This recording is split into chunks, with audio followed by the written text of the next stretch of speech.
You know, these videos aren't for kids. If you aren't at least 18 or are easily offended, you should probably click off.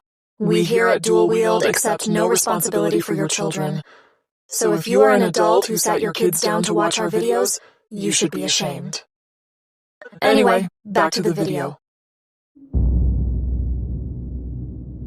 Hello everyone. We hope you all are enjoying 31 Days of Halloweeld. Now, sit back, relax, enjoy, and shriek your heart out. Welcome to the Dual Wield Horror Review.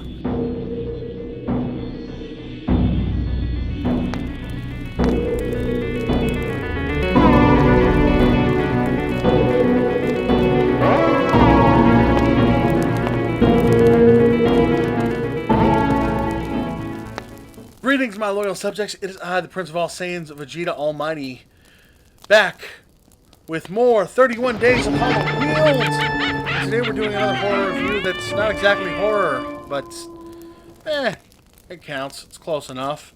Today we're going to be reviewing a very unique series. It's a suspense, drama, thriller, sci-fi, action-y goodness. It's great.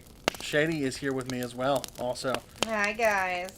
We sat down and we watched it, and as you can probably tell by the title of the video and the title above us, we are talking about The Rig. It is a show on Prime Video? Yes.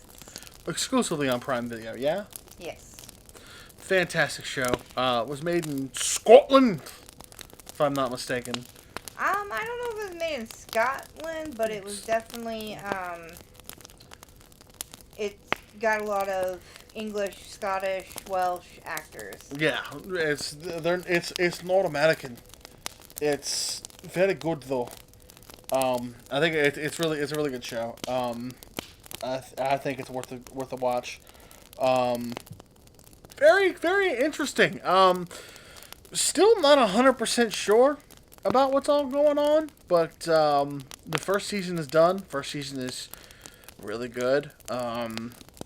It's a mystery too. It kind of builds up to this mystery. I'm gonna say it's a suspense thriller drama with a touch of mystery in it. It's really good. And I mean, I wouldn't say it's a horror film, but it's definitely close enough to me. Like it gives you the creeped out what's gonna happen. What's happening? Yeah. Even it'd be terrifying if you were in that situation. Right. Too. And that's the. So that's the kind of thing. Yeah. So we're already into it. We're about 2 minutes into the actual talking here. So we're just gonna go ahead and give you this right now. Spoiler warning for season 1 of The Rig. I highly recommend you go check this show out if you're even remotely interested. So this is your spoiler warning now. It's your first, last, and only.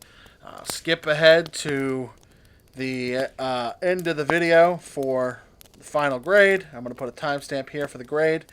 And then if you want to hear that. Other than that, go check it out and come back to this video. Spoilers in 3, 2, 1. Let's go. So, I love that in the first episode, it's just, you feel like you're about to be in for just like a drama, right? Like a normal, everyday, working Joe oil rig drama. Might end up having some, like, suspensefulness of, like, shit going wrong as far as, like, what would really go wrong in real life.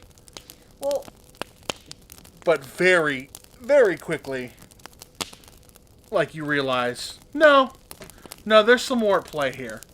But you still don't really get to see what it is for quite some time. I will say this. It starts out, you feel like it is going to be kind of a regular working class, blue collar kind of drama show. That's literally what I just said. Until the end. Yes. Then you're just like, oh my god, I'm in for a wild ride. You know what I mean? Yeah, like, the first episode kind of starts to set you up and lull you into this false sense of security. And by the end of it, you're like, that this show's like, by the way, the kid gloves are off. Like we're not. This isn't your dad's oil rig show. This is something new, and I think it really takes that and it runs with it. Pretty well through the whole season, actually. Pretty much the whole season. So our merry band of misfits, our motley crew, if you will. We got Magnus, the I guess you would call him the foreman. Well, he's the OIM. The OIM, right. Which is the, what is it? He's the HBIC, basically. Operational manager or some sort. Yeah, he's the HBIC. For those of you who need to know. Then you've got what? There's Rose. She's basically corporate. Like she's kind of like the corporate district manager kind of situation. Well, no. So she's the contractor stooge, really. Yeah. So you have Magnus, who is the lead of like the working people on the rig. Which, by the way, before we even get to this, we have to explain this. They are on an oil rig in the middle of the sea off of what's called Doggerland, which is underwater, but it's right off between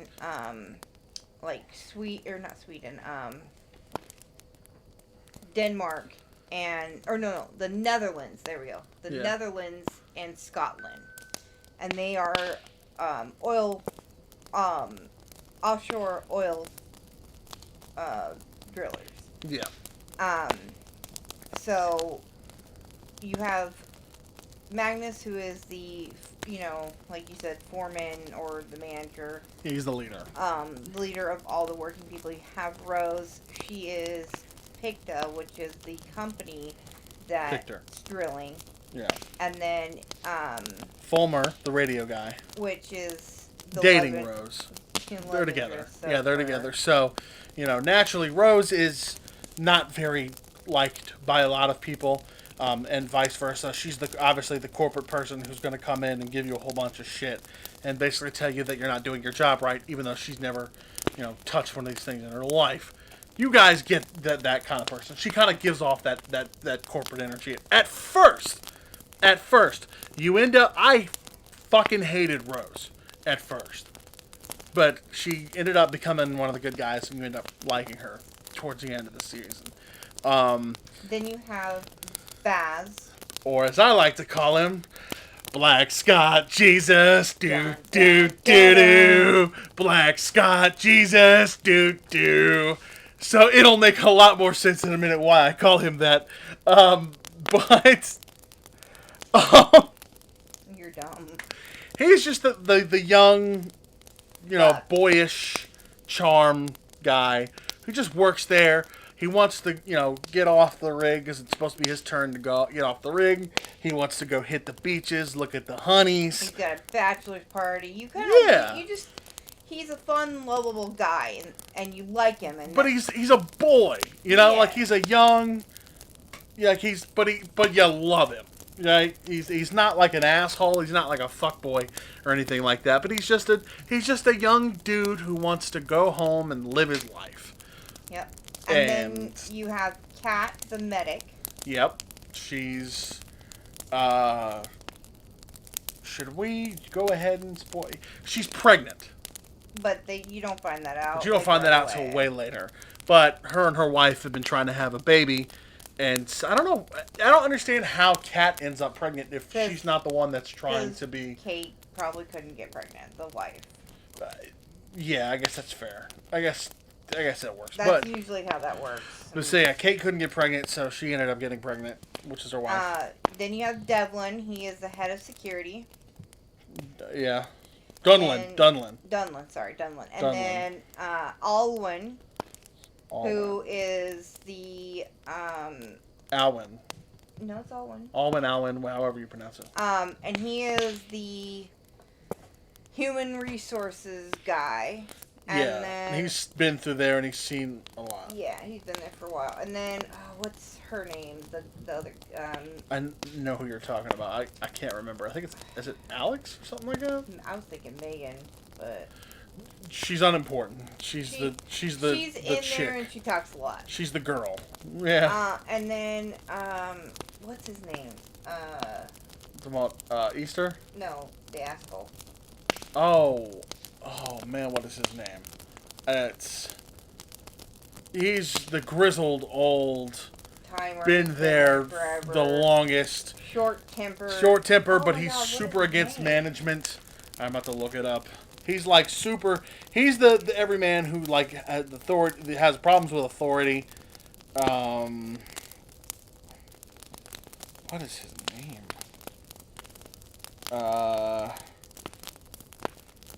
Hutton. Hutton, yep. Yep, there's Hutton. Heather's the girl's name. Heather, there you go. I knew it was something basic. And she's Catholic, which is kind of funny because, you know. That's funny. Then there is. So there's Easter. He's the crane operator. Yeah. He's basically the muscle of the group. He uses the muscle a lot. And Merc, he's the cook. Yeah, there's Merc. Yeah, he's the. And he's been there for a hot minute. Murchison or Murchison, however, yeah. Murchison. He's the cook. He's been there for a while. He's former, what, Navy? I believe he said? No. Pretty sure he said he's former Navy. I don't remember him saying. I know that he was in London during the war in the tunnels for the Cold War. I thought he was. It was one of the subs. Because remember, that's why he said we were supposed to listen to the radio. No. He was talking about the underground of London when the Cold War was happening. They have tunnels under there, and that was the 3 days thing. Sure, I'm pretty sure it was the subs, but we'll go with it. Just watch the show. Yeah. But yeah, so Those are the main people. There's a few other people. Then we've got the person you end up hating. which Yeah, is there's Coke. Fuck Coke. You don't really see him till like episode 4 or 5. 5. Yeah, he's like and there's only 6 episodes.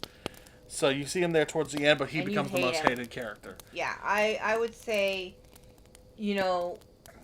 for the first 4 or 5 episodes, Rose is just kind of a pain in the ass. Actually, You for the really first, don't like her. 2 or 3 maybe, but she it becomes very quick that she's not the problem. Like she actually turns around on me pretty quickly. Like I end up not hating her a lot quicker than I thought I would. But that's pretty much the main people. There's a few other people that are less important, but they show up from time to time.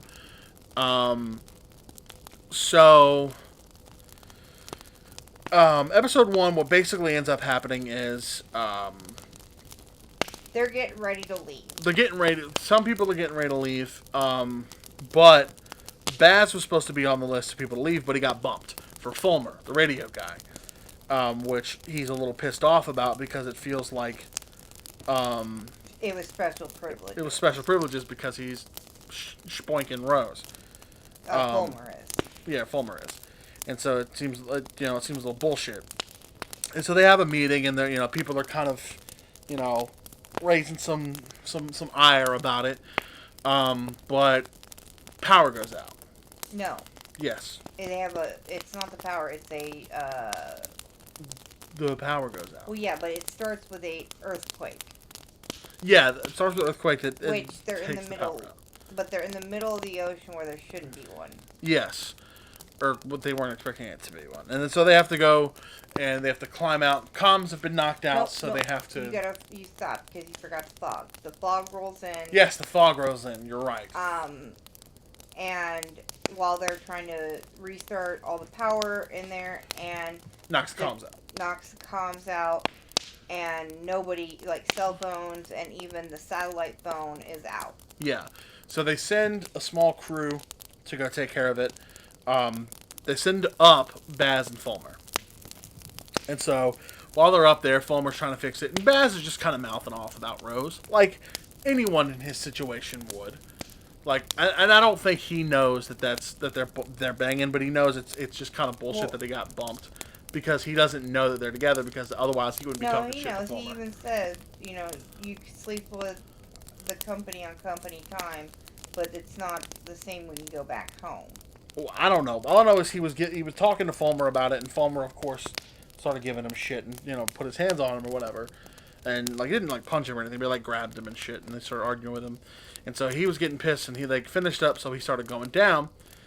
And he's the more experienced man, Fulmer is. Yes, so the more experienced man should be going down last.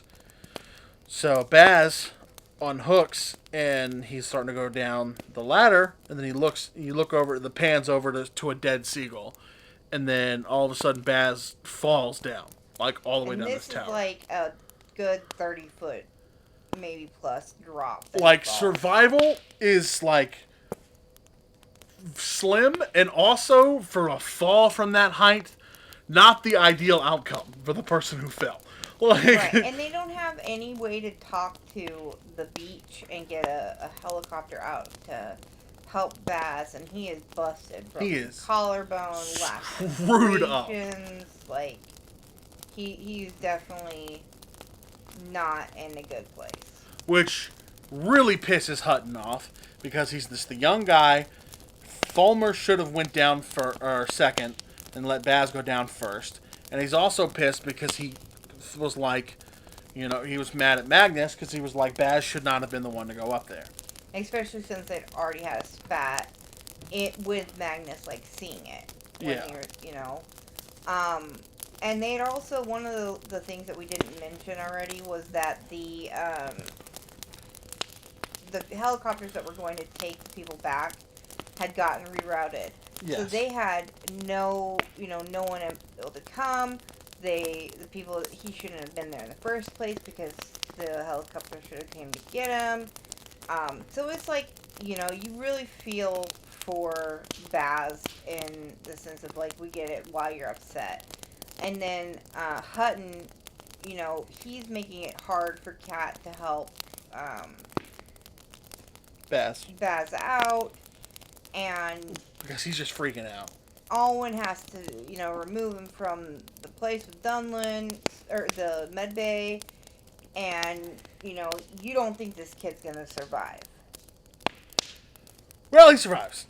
And not only does he survive, but Black Scott Jesus, do. Or I think he might be British. I still think he might be British. He's British. Black Brit Jesus, do. So, Baz ends up not only recovering, but wait before we get to that part, because there's a couple other things. Oh, right. So, because, Hutton's mad at Magnus, he snoops into his office after while they had a conversation. Magnus leaves, and he's snooping in the office, and he sees a report for decommissioning of the oil field. And these are, by the way, we're going to refer to the Kinloch, because we're on the Kinloch Bravo, so the Kinloch field. Yeah, so there's the Kinloch Bravo, and then their neighbors, the Kinloch Charlie. We forgot to see, and we haven't gotten that far yet. Well, yeah, because when they pan over... when they pan over the C1 that's rolling in, you see the Kinloch Charlie. Yeah. Getting engulfed. And you also see a plume, like, right as it's falling, coming into, and there's this ash that's started falling. Yeah. When is that? I think that's actually when Hutton's telling everybody. Yeah, it's like, so basically there's like a commotion on the helipad. Well, it turns out Hutton had gathered everybody around to tell them, hey, guess what I found? You want to tell them or should I tell them?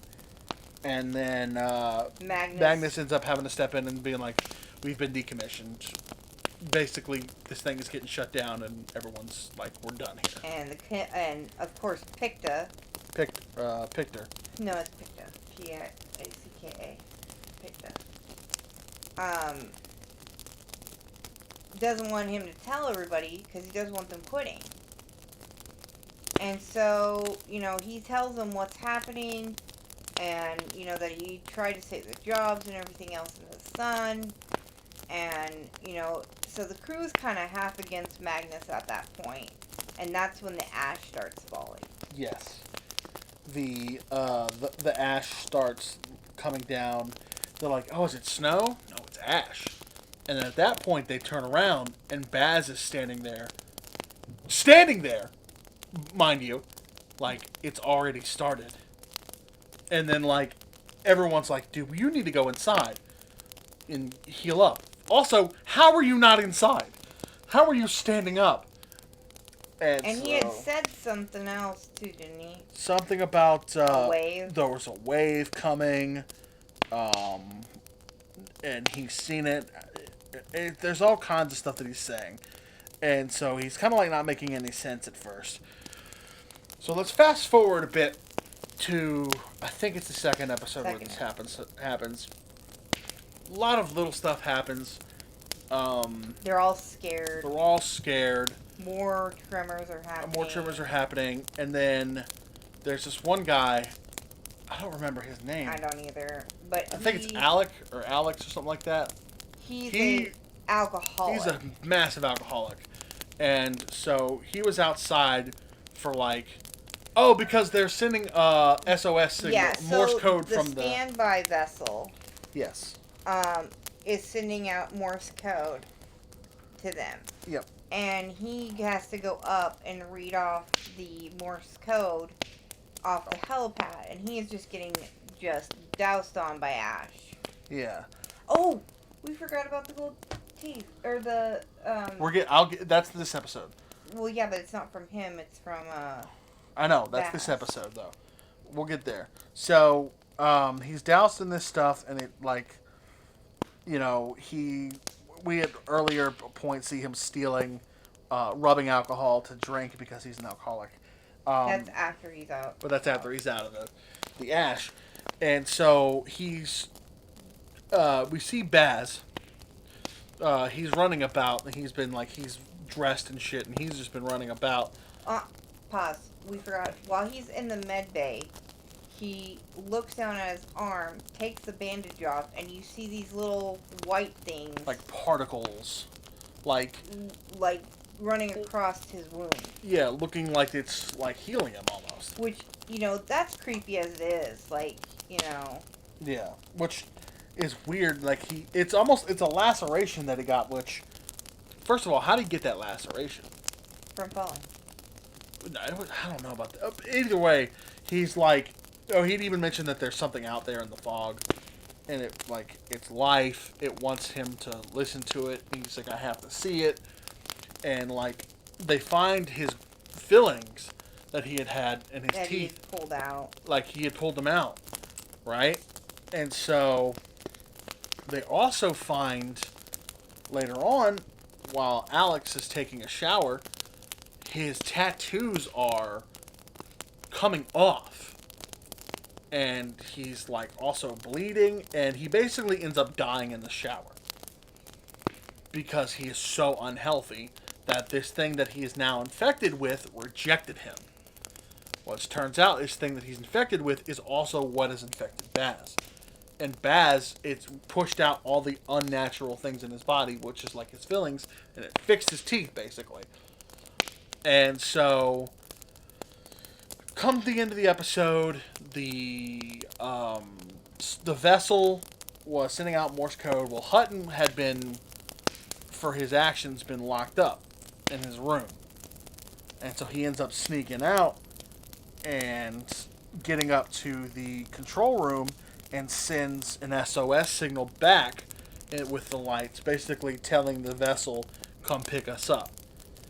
Well, they find this out, and they're trying to call it off, but while they're doing so, Alwyn sees that Baz is running around. And that he's down there by the spider deck, which is on the lowest part of it, which he would get, he could get swept up. Feet from the water. Yeah, he could end up getting swept into the water by the wave of the vessel barely missing him. So he runs down there to try to save them. Also, they were told to avoid going outside as much as possible after they figured out that this ash is alive. And there's they don't figure out it's alive. They figure out that it's causing causing the problem, right, with everybody, and it's infecting people.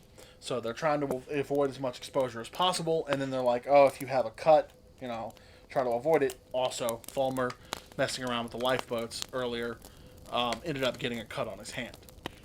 That was foreshadowing for the fact that he gets infected. Yes. They were looking for Baz. Oh, yeah, that's right. Because he was running around. So he ended up getting his hand cut on the lifeboats, and he basically later on it's confirmed that he's infected.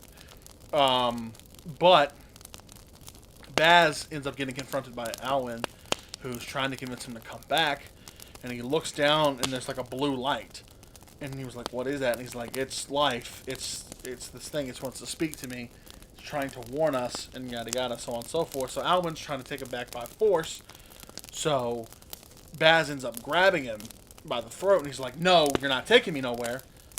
And ends up accidentally drowning Alwyn from the inside. Which it's not explained how that even happens either. Which is weird. We haven't gotten an explanation. And he keeps having these visions. Yeah, of like this big wave coming in and taking out the oil rig. The rings and fissures and in the underwater and stuff. Right. And so that he can't make sense of. Yeah. Either. And so he didn't mean to kill Alwyn. So he ends up running away. And then that's when the vessel's gone by this point, and they barely don't get drowned by the wave that comes by, and everyone's fine but Alwyn.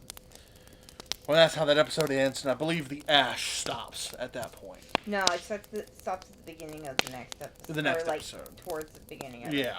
Between the beginning and the middle, somewhere in there. Yeah. So... and you also see at the end that Baz is sitting on, like, right by the spider deck. Yeah. And the outline of Alwyn, where he fell, is blue as well. Yeah. At some point, I don't remember where in the next episode 3, Baz ends up. So on an oil rig, if you don't know, there's two parts of it. There's the drilling part, and then there's the living and operational part. Baz ends up in the production unit. Thank you. The production unit.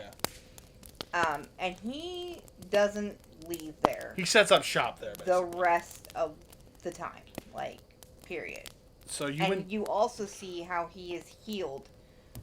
His black eyes are gone. He had, the great imprint on his face that was cut in there from when he fell. He had, collarbone broken, ankle problem, all this stuff that you can see, and it is healed. Like within a matter of like a day or two. Like a day or two, yeah. He's fully back to normal.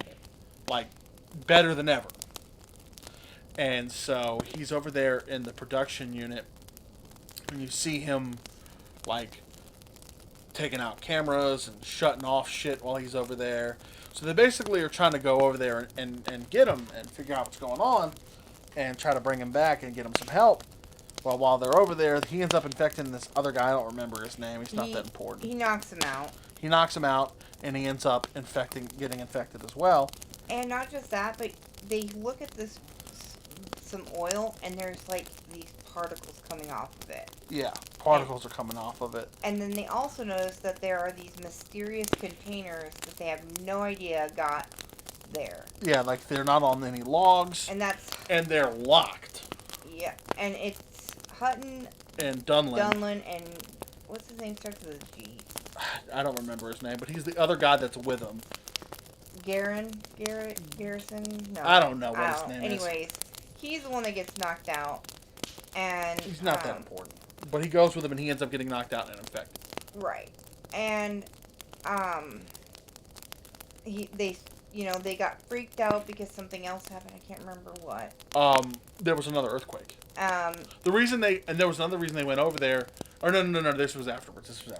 So they went over there, and there was an earthquake. And before that, Heather starts going over there, and she sees Baz, and she sees all these plants and stuff. These weird. No, they hadn't got there yet. Did they? There was like they did. slightly. Yeah. There was like some weird But grass that's a little bit late. growing.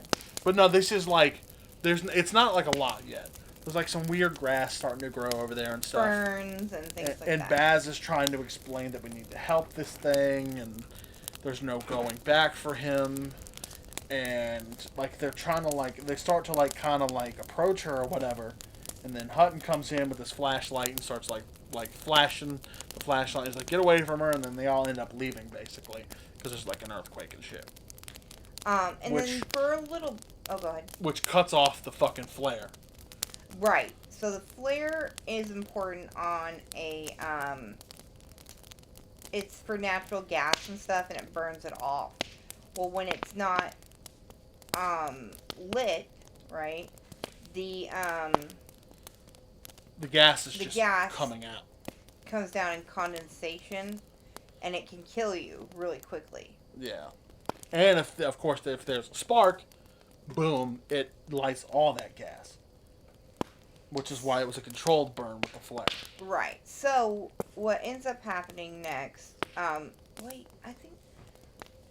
Why do they think that? We're not going to go necessarily beat for beat, so if we miss anything, I was thinking, why do they think that Fulmer was infected? Remember, what was it? Well, they don't end up finding this out. No, because they didn't. He was like, "Oh, you think I'm infected?" That's why he goes up there. Because he was drawing circles, no, and he didn't see that.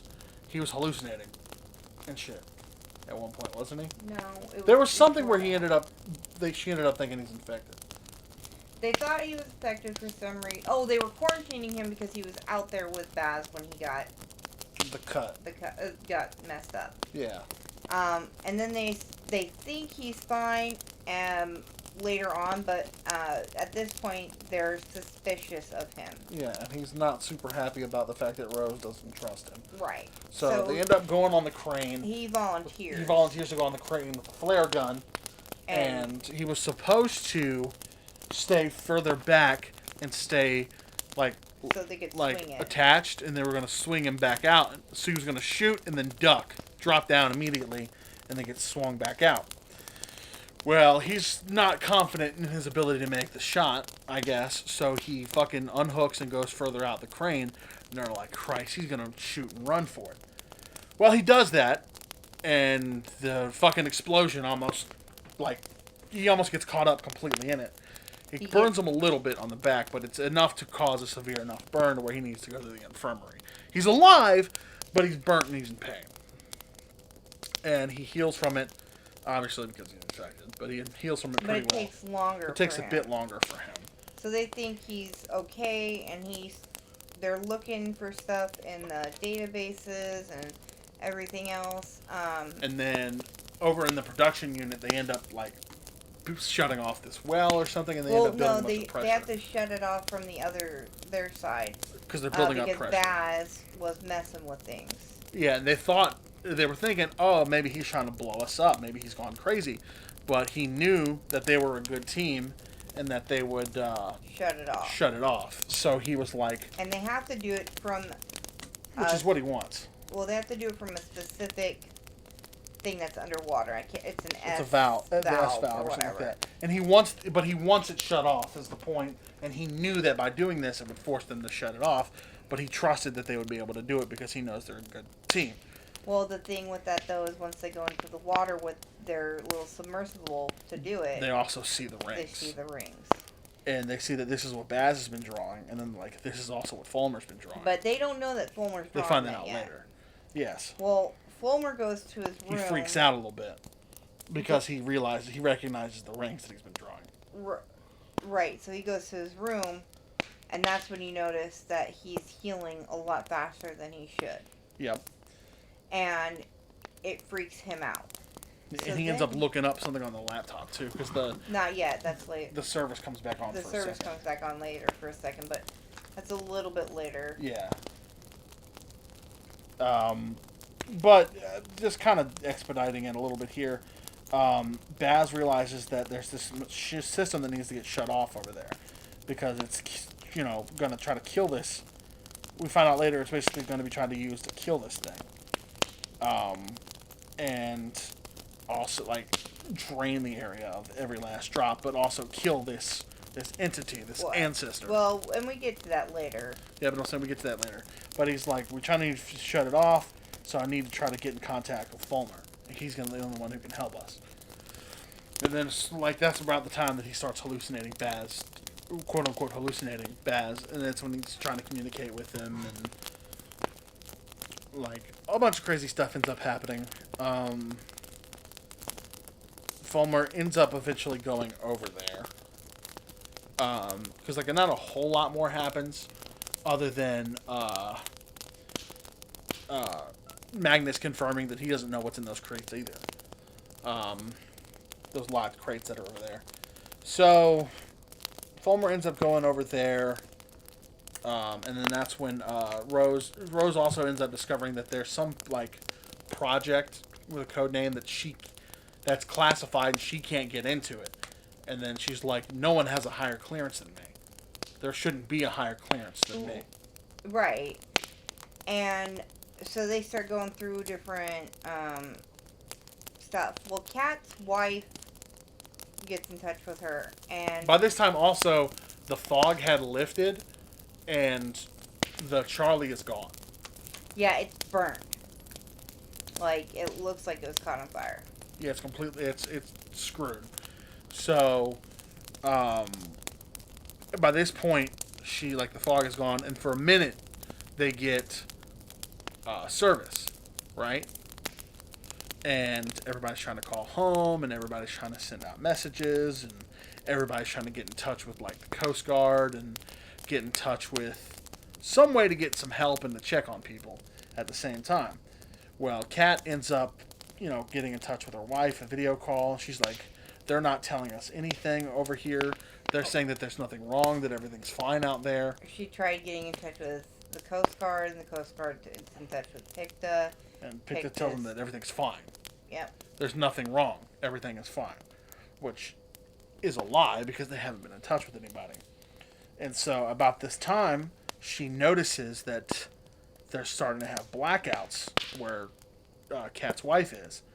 And then she looks out and she's like, is that fog? And fog starts rolling in. And then the service cuts out. Cuts out. And they can't get in touch with anybody back. They lose the connection. So they weren't able to confirm rescue from the Coast Guard or anything like that. Well, like I said, Fulmer ends up going over there and is trying to help him or whatever.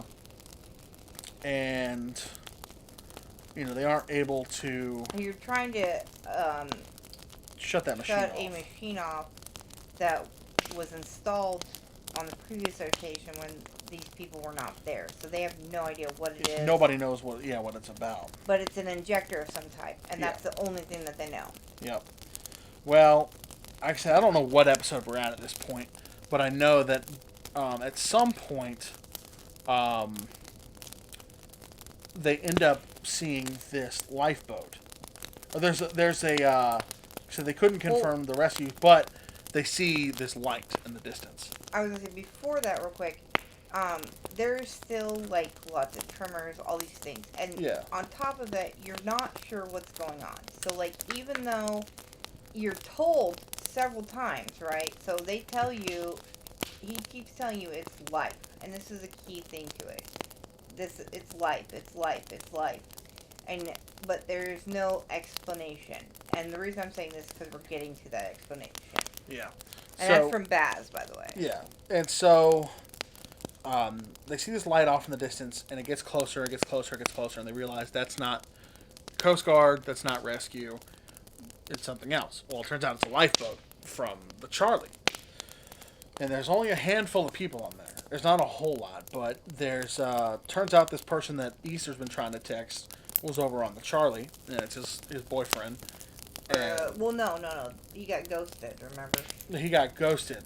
But I think part of what it is was, I think that's the reason that he quote-unquote ghosted him was because the service was off. But I could be misreading that situation. I think you are. I think he was texting somebody else. But, before that, when they open the door to the life vessel, right?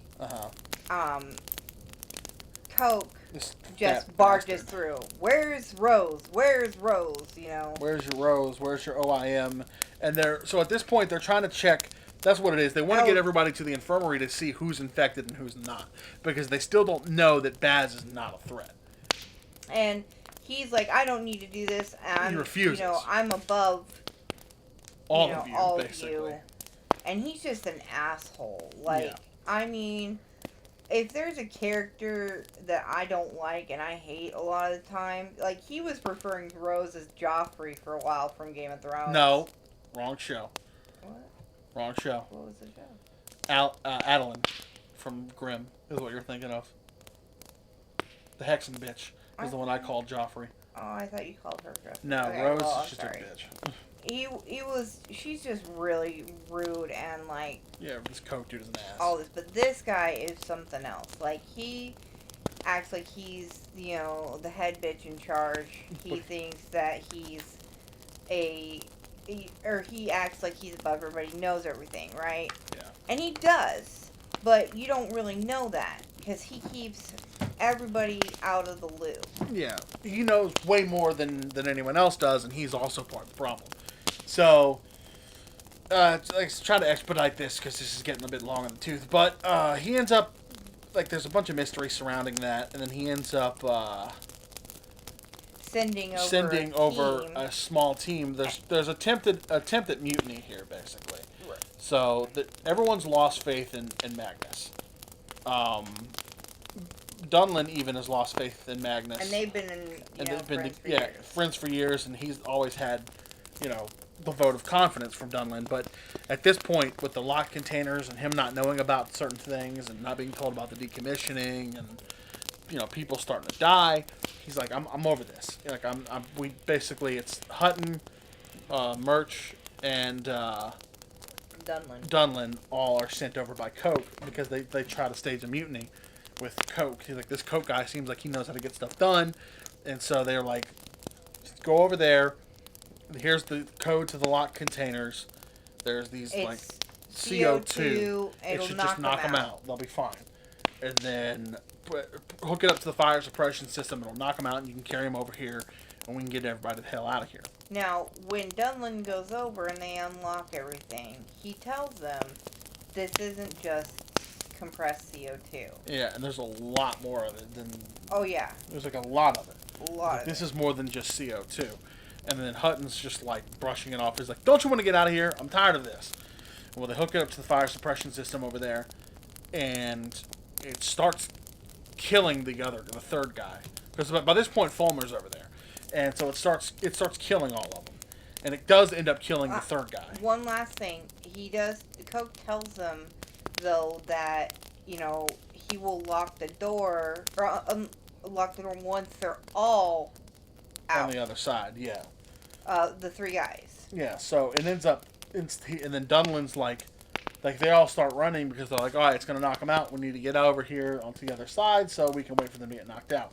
Well, Dunlin realizes it's not just knocking them out, it's killing them. And so Dunlin's kind of like staying behind checking on the guy. And then Dunlin, Hutton and Murch gets on the other side of the door. Well, and then Coke closes it, and Dunlin's still stuck over And he wasn't that far behind him. He wasn't that far behind him, yeah, but he ends up getting stuck behind it. And then they're trying to panic and trying to open the door. Like, Coke, open the fucking door. Open the door. He's dying. Well, and then Murch dies. No. Dunlin dies. Not Murch. Dunlin dies as well.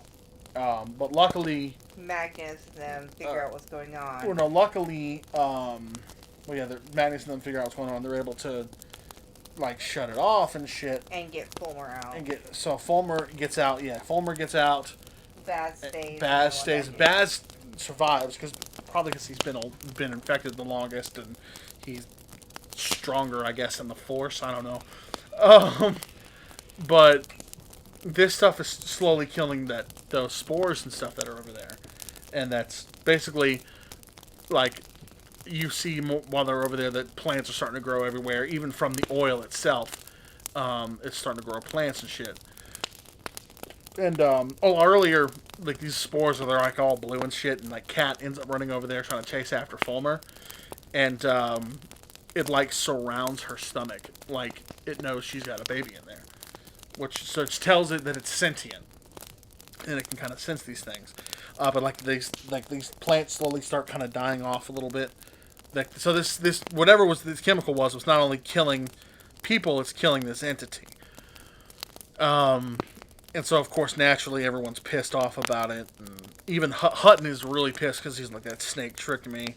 Dunlin's dead because of me. Da da da da, and all this shit. And Baz could have gotten killed because of me, and all this stuff. And so they end up basically like, everyone thinks he's a piece of shit, and everyone's like, over this bullshit.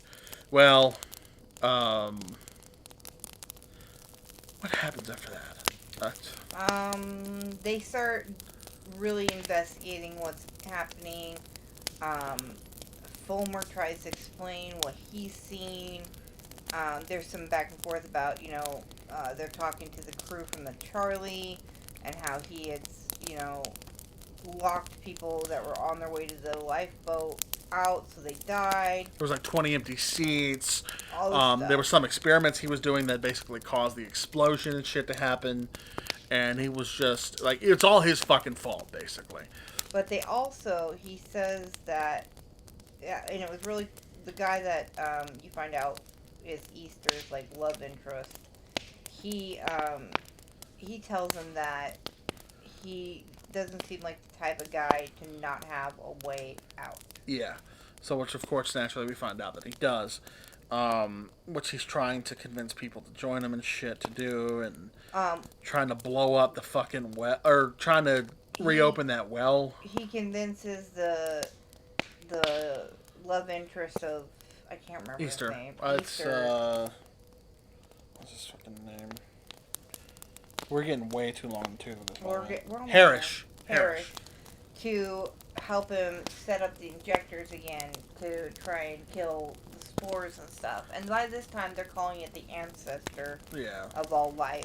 Because it's been around through every major extinction event, which is what the rings are. It's like rings on a tree, but instead of like years, it's measured in like eons or whatever, like millennia, like extinction events, basically. So, and there's the top ring is about to close, which means there's about to be another extinction event. He turns on the speakers for the entire rig and tricks him into basically saying what a piece of shit he is. Yeah, how he wants to, doesn't care about the lives of people, blah, blah, blah. And that he has a way off, basically. So they get it set up to where they're going to try and get Baz out of the production module so that they can all go home, because he tells them it's too late, that the ring's closed, and that it's going to start. It's shut him out, basically. Yeah, shut him out, and that's when you see a shelf collapse. And so they get the helicopters come in. Happening. Yeah, the helicopters come in, and while they're getting everybody on board, Baz decides to stay. Well, you got to remember, they're also they try to help it. They try to convince this ancestor that they're not the threat. Like, they're trying to find a way to convince it that they're not the threat. Of course, this is not being helped by the fact that fucking Coke was up there trying to fucking make shit worse.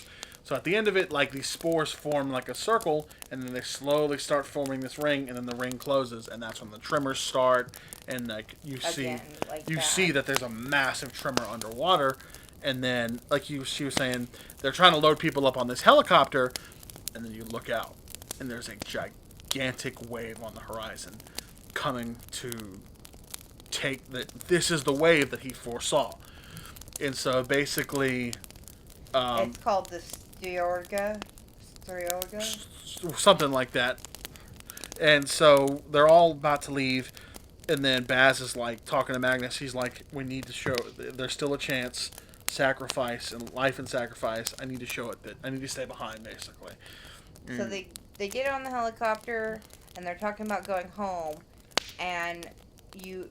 Of course, Baz walks. Like I said, Baz walks. Also, like I said, Baz has these weird powers where he can communicate with it, and he can turn oil into plant life and stuff like that. And so I call him Black Brick Jesus. There was a couple of different reasons why I called him that. But he walks into the spores and disappears. Yeah, into this light of blue spores. But anyways, they're on the helicopters, they're on their way, and Kat says something about going, you gotta let the beach know we're, so we can go home. Have to contact him, and then he's And like Coke says- the pilot's being a dick to her, and forces her to sit down by fucking moving the helicopter violently, and he's like, this helicopter's not going home. He's like, they're like, what do you mean? He's like I said, I was supposed to kill it, but the only way off was to help me kill it, and I failed at that. Right, so we're not going back home. We're not going home. And that's... where are we going? And then we don't get an answer. And that's the end. That's the end of the season. That's where and you're just like, the fuck? Like I said, the wave comes and you get to see that it does knock out the Bravo. And it sends these ships and stuff into it. Basically, it wipes out the Bravo. And that's it. And that's it. And it ends on a cliffhanger. And I know it sounds like it's not creepy at all, man. There's a little bit of darkness, nuance that we've left, and you just have to watch it. It's so dark and it's mysterious, and you're like, what is going on? But you can't walk away. It's like a train wreck, but not in a bad way. It's like you just can't look away. And we watched 2 or 3 episodes at a time, because we just wanted to know what happened next. Yeah. So, I thought it was a pretty good show. So, for those of you who skipped ahead to the ending to avoid the spoilers, welcome back. So, I thought it was a fantastic show. It's full of suspense. It's full of drama. There's mystery. There's mystery. It is creepy. It's not like horror per se, but it's very creepy. It gives off the Mist vibes a lot as well. And what did you call the Thing? The Thing, yeah. It gives off vibes of The Thing and John Carpenter's The Thing, and then The Mist. So it gives off those kind of vibes for a lot of it, at least. But I would recommend highly watching this show if you haven't already. It's fantastic. I would give it a solid... I would say, with everything considered, I'd give it a solid A-. I would too. I would probably a 9 out of 10, to be honest. 8.5, 9 out of 10 is a fair score. The rest of the future, remains to be seen of how the show does overall. But season 1, it's so good. I'm ready for the next season so we can get off this cliffhanger and figure out what happens going forward. But other than that, this has been our review, more of a play-by-play, but honestly a good review of The Rig. I think you guys should check it out if you haven't. I, of course, am as always, Vegeta Almighty. Thank you all for coming out. And I am, of course, your lovely hostess, Shady Angel. And we'll see y'all tomorrow. Happy Halloween, y'all. Yep, 31 Days of Halloween continues tomorrow with insert video here. See you all tomorrow.